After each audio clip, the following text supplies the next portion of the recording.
Evelyn Harris es humillada cuando William Carter le niega 2 minutos para llamar por el asma de su hijo. Esa es la herida que abre esta historia. El millonario, obsesionado con el control, convierte su poder en desprecio y deja a todos en silencio. Pero el destino gira. Un canapé de camarón lo derriba y Evelyn, con su EpiPen y sangre fría, le salva la vida. Y entonces llega la restitución, disculpas de rodillas y reglas justas. Escuchen el giro impactante y por qué la justicia al final se impone. El mármol blanco del vestíbulo en Buckhead, Atlanta, devolvió el eco como si la casa tuviera memoria propia. La puerta automática se cerró con un susurro. El aroma a cera de pisos y café recién molido flotó en el aire. Y entonces llegó la orden, cortante, sin matices. «Cállate y trabaja». William Carter no alzó la voz por costumbre, sino por sistema. Era su manera de empujar al mundo a su ritmo. Traje azul medianoche, corbata perfectamente centrada, un reloj que brillaba bajo las luces empotradas. La respiración le salía corta, no por cansancio, sino por un hábito de control que tensaba el cuello y el gesto.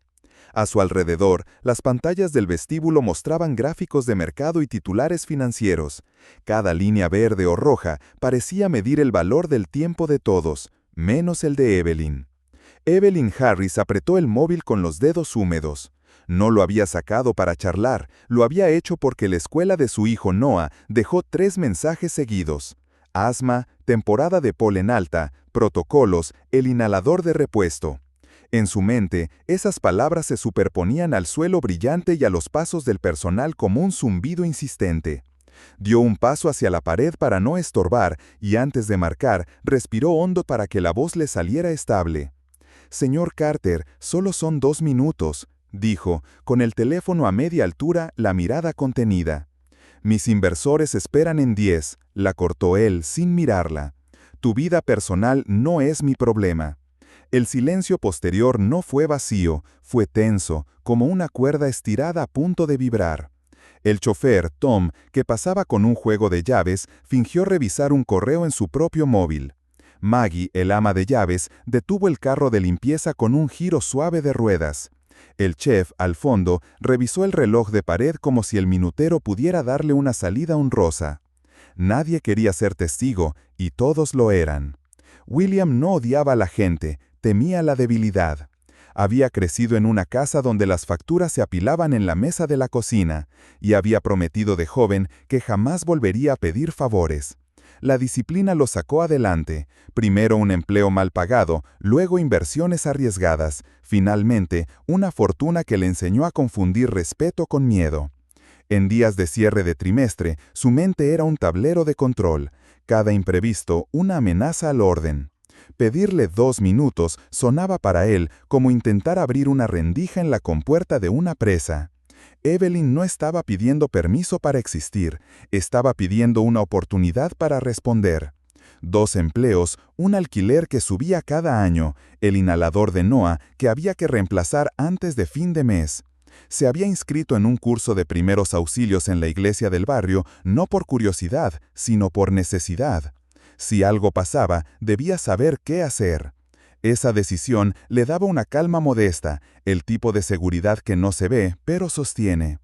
Evelyn respondió ella, bajando el móvil sin guardarlo del todo. «Termino de colocar la mesa y llamo en cuanto pueda». El gesto de William fue leve, de impaciencia, un vistazo al reloj, un suspiro por la nariz, el giro de hombros hacia el pasillo que llevaba al comedor. No iba a discutir, tampoco iba a escuchar. Para él, la puntualidad de la comida con inversores definía la jornada. Para Evelyn, la respiración de su hijo definía el resto de su vida. 2 prioridades que no chocan hasta que el tiempo se vuelve estrecho. «Quiero la cristalería Baccarat, no la estándar», añadió William ya caminando, «y que el vestíbulo quede despejado, nada de llamadas personales aquí». Llamadas personales. La frase se le clavó a Evelyn como una grapa mal puesta. Guardó el móvil despacio, como si acomodaba una idea en un cajón que no quiere cerrar. Caminó hacia la mesa auxiliar donde descansaban los manteles almidonados. Su rutina era un mapa, primero las copas de agua, luego las de vino. cubiertos por fuera hacia adentro, servilletas con doblez en abanico, centros de mesa alineados con la lámpara. Hacerlo bien le daba orgullo, hacerlo callando le costaba. La casa misma parecía estar del lado de William, superficies que nunca dudaban, puertas que obedecían, un sistema de sonido que respondía con exactitud. Evelyn, sin embargo, se movía con la precisión de quien ha aprendido a no dejar huellas. Apoyaba la base de la copa a la misma distancia del borde, comprobaba que las flores no tuvieran espinas sueltas, daba un paso atrás para mirar el conjunto. Mientras, en su cabeza, repasaba. Llama a la escuela, pregunta por el plan de acción, confirma si usaron el inhalador de rescate, pide que lo mantengan en observación. Si Noah suena con silbido, pide que lo sienten, que respire lento. El protocolo era su manera de sostener la calma. Maggie se le acercó en voz baja, sin teatralidad, con la complicidad práctica de quienes comparten pasillos. «Si necesitas hacer la llamada, yo cubro 5 minutos», susurró. «Dime qué falta y lo hago». Evelyn valoró la oferta, pero vio a William al fondo, repasando una carpeta. Sabía que si la veía irse, no olvidaría el detalle. Y en esta casa, los detalles se convertían en evaluaciones y las evaluaciones en horas perdidas en la nómina. «Gracias», respondió. «Termino los centros y voy». La respiración de William continuaba corta. No era un problema de salud, era el ritmo impuesto por su propia agenda. Pasó las páginas con la misma decisión con la que hacía años había firmado acuerdos que le hicieron rico. Su lógica era simple: quien controla el tiempo, controla el resultado. Lo que no encajaba en el calendario se consideraba ruido, y el ruido, en su mundo, se silenciaba. «Evelyn», dijo de pronto, sin girar, «hoy no quiero errores». «Tampoco yo», pensó ella, sin decirlo. Colocó el último centro de mesa y ajustó 2 milímetros el ángulo de una vela. Ese gesto minúsculo le devolvió por un segundo una sensación de mando sobre algo. Luego caminó al vestíbulo, miró la pantalla de su móvil sin desbloquearlo y vio el número de la escuela aún en la parte alta del registro. 3 llamadas, 3 insistencias, 3 recordatorios de que, por mucho que ella también supiera ser precisa, la vida no siempre seguía la coreografía. Se permitió un límite: cuando el reloj marcara y 40, llamaría, aun si William fruncía el ceño, aun si el comedor requiriera otra ronda de pulidos invisibles. Él tenía inversores, ella tenía a Noah. Y aunque en esa casa la palabra prioridad se escribía con cifras, en su pecho se escribía con aire. Tom cruzó el vestíbulo de vuelta con una caja de agua mineral. «¿Todo bien?», preguntó con naturalidad, sin detenerse del todo. «Todo en orden», respondió Evelyn, y lo dijo como quien lanza una cuerda al otro lado para recordar que existe un puente. Al fondo, William dio por terminado la revisión y se ajustó el puño de la camisa. El brillo del reloj devolvió una chispa fría. No se percató de que su comentario había hecho temblar una pared invisible. Nadie lo hace cuando la rutina les obedece, pero la rutina no siempre obedece. A veces, la vida llama 3 veces y no espera turno. Evelyn volvió a virar el móvil. Faltaban 7 minutos para la hora en punto.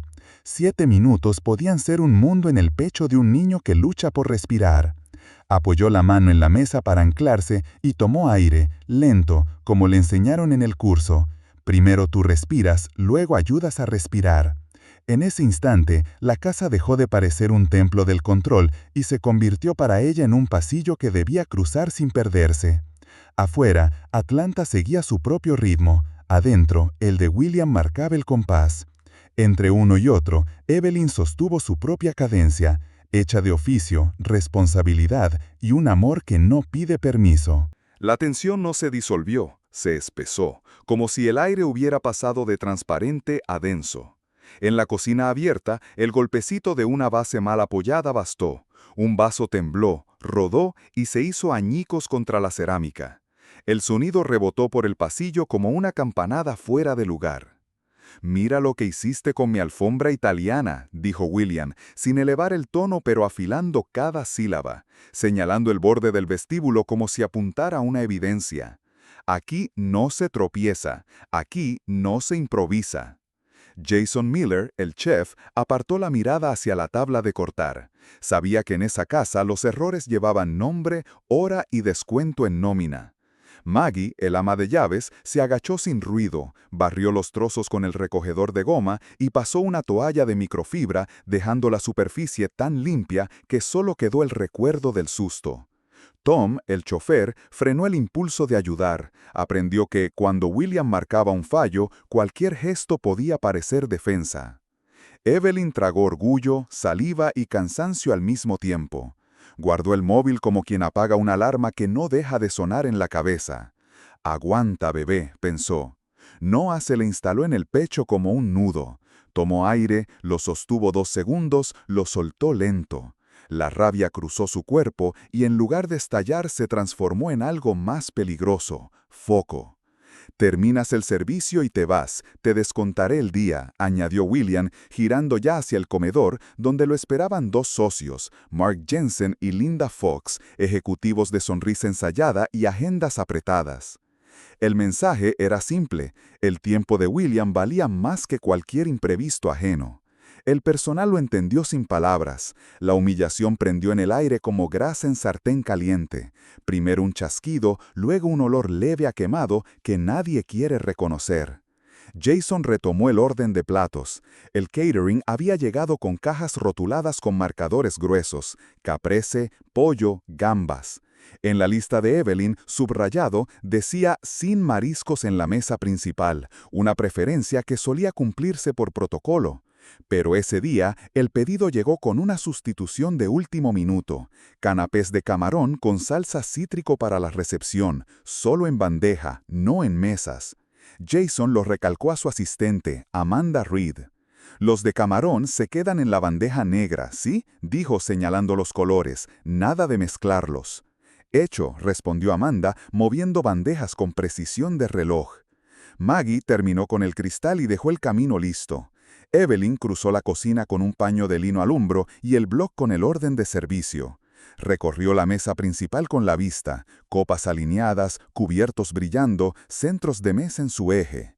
Cada detalle era un punto de anclaje para no perderse entre la necesidad de llamar a la escuela y la obligación de que todo estuviera impecable. «Faltan 5 para que lleguen», avisó Tom desde la puerta principal mirando el reloj. El reloj de William marcaba otra cosa, la culminación de un trato que llevaba meses negociando. Por eso hablaba como hablaba, por eso exigía como exigía. Para él, cada pequeño desajuste era una grieta, y las grietas, en su experiencia, se abrían hasta tragarse proyectos enteros. Evelyn la llamó desde el umbral del comedor, sin detenerse. «Quiero a los invitados con agua y una bandeja de entrada apenas se sienten, nada de esperas». «Sí, señor», respondió ella con voz firme, obedeciendo con la eficiencia de quien, incluso herida, sabe ejecutar. En la isla de la cocina, Amanda cerró una caja y abrió otra. 2 bandejas casi gemelas, una con caprese en miniatura, la otra con canapés de camarón. Sobre la mesa, 2 tarjetas de identificación en tipografía elegante, caprese, vegetariano, y debajo, gambas cítrico. Un pequeño ventilador oscilante, colocado para mantener el aire en movimiento sobre los fogones, empujó las tarjetas con una brisa mínima. Nadie lo notó. No era una señal, era apenas un detalle más en un día apretado. «Amanda, yo llevo la negra. Tú toma la plateada», indicó Jason. «Negra, caprese. Plateada, camarón. Y cuidado con el vestíbulo». «Entendido», dijo ella, concentrada. Evelyn ajustó el doblez de su propia bandeja, revisó que las servilletas de cóctel estuvieran en abanico y echó otro vistazo al móvil desde el bolsillo. 3 llamadas perdidas seguían allí, mudas, más pesadas que un reloj de pared. Decidió su línea roja al primer descanso visual, marcaba, sin pedirle permiso al miedo. William apareció con la carpeta de presentaciones. Sonrió a Mark y a Linda con el gesto seguro de quien cree haber domado el día. La autoridad se le agrandó en la espalda, en la frente, en el modo en que apartó una silla sin mirar si alguien la sostenía. Para el equipo, su figura creció un poco más. Ese crecimiento ajeno siempre hace encoger a los demás. «Vamos a demostrarles que la ejecución es nuestra firma», dijo, a medio camino entre la charla y la instrucción. Evelyn entró al comedor con la bandeja. La calma que llevaba no era resignación, era método. Sirvió el agua, dejó un saludo breve a los invitados, bienvenidos, y se retiró con la elegancia de no estorbar. En el ángulo de su visión, Amanda asomó con la bandeja plateada. Jason, detrás, cargaba la negra. 2 rutas distintas, un mismo destino. Primero Caprese, luego el resto, recordó Jason en voz baja. Sí, chef, contestó Amanda, alzando la bandeja con la muñeca tensa. Un invitado alzó la mano con la espontaneidad de quien no conoce las coreografías de la casa. ¿Podemos picar algo ya?, preguntó Mark, amable. Por supuesto, respondió William, con esa seguridad que abre puertas y a veces también atajos. Amanda dio un paso y para evitar el borde de la alfombra hizo un leve quiebre. Las piezas sobre la bandeja plateada brillaron bajo la lámpara. Evelyn, de regreso desde la consola con más servilletas, reconoció la emulsión brillante, el tono apenas anaranjado y un aroma que cualquier cocina identifica al instante. Su mirada buscó la tarjeta, no la vio, buscó el color de la bandeja, plateada. Dudó una fracción, el tipo de duda que no se formula en voz alta. «Caprese por aquí», anunció Jason, levantando la bandeja negra en el otro extremo de la mesa. El orden pareció restablecerse. Evelyn respiró. Miró el reloj de pared, 3 minutos para la hora. Guardó el aire, lo soltó. El pensamiento volvió a Noah como un pulso. Después de la primera ronda, tomas 10 y llamas, susurró Maggie al pasar junto a ella, en un gesto de humanidad que repara fisuras invisibles. Gracias, respondió ella, y la palabra gracias le sostuvo los hombros.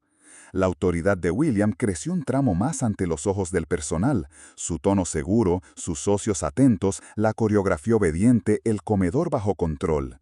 Todo parecía avanzar como él había decidido, como siempre. Y sin embargo, en la cocina, una tarjeta desplazada y una bandeja confundida habían introducido una nota que nadie imaginaba leer. 5 minutos después, ese orden impecable se derrumbó. El brindis no alcanzó a terminar. La copa de William quedó a medio alzar cuando el primer picor le encendió la piel del cuello. Se llevó la mano al botón de la camisa, buscando aire, como quien intenta abrir una ventana cerrada desde dentro.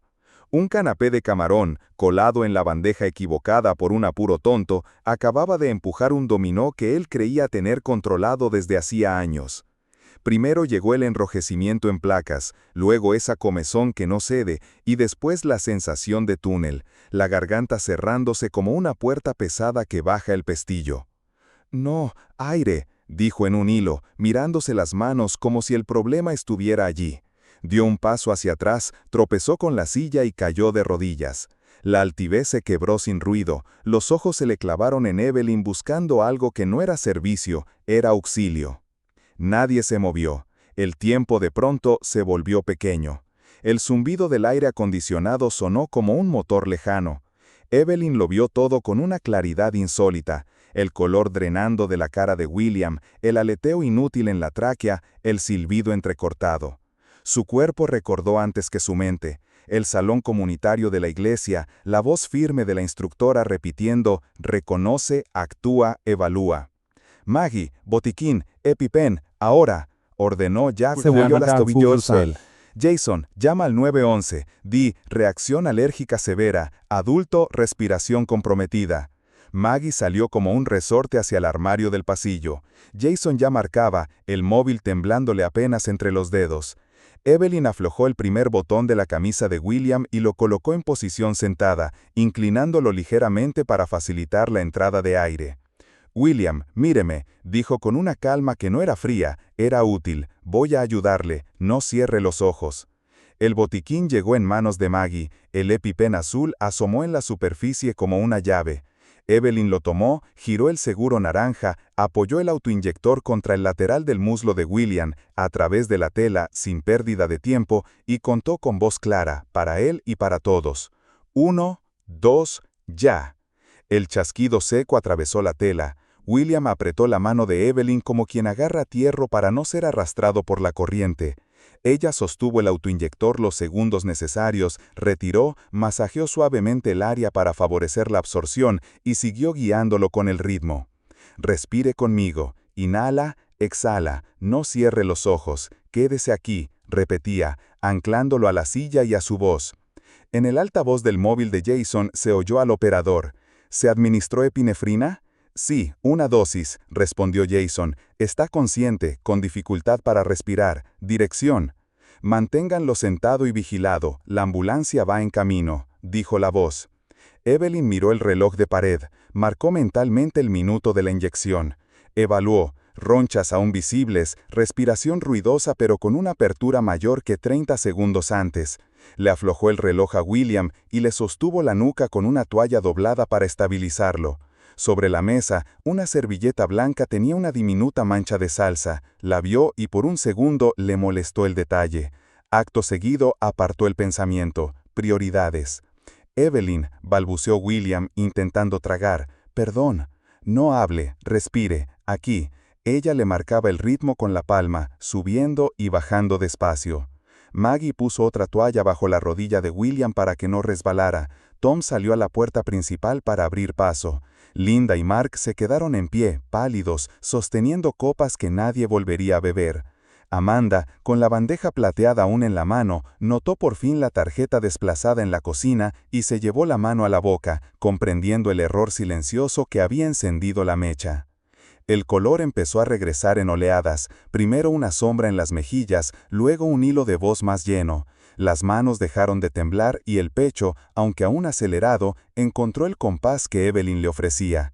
Ella seguía evaluando, labios menos amoratados, tos breve, mirada más enfocada. Desde la calle un eco creciente, sirenas. Se acercaban, nítidas, cada vez más presentes.